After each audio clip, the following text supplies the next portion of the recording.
સાથે એક મહિલા તથા 2 પુરુષ ઝડપાયા।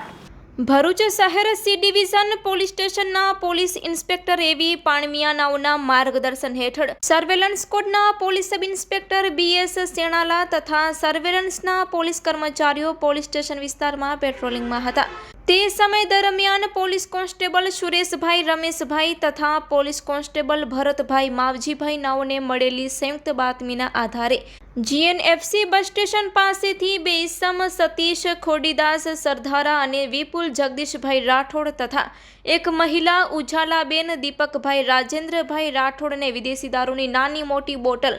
નંગ 724 જેની કિંમત ₹1,19,060 તથા મોબાઈલ ફોન નંગ 2 જેની કિંમત ₹25,000 જે તમામ મુદ્દામાલ મળી કુલ કિંમત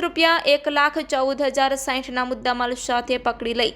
તેઓ વિરુદ્ધ ભરૂચ શહેર સી ડિવિઝન પોલીસ સ્ટેશન ખાતે ગુનો દાખલ કરી કાયદેસરની કાર્યવાહી કરવામાં આવેલ છે।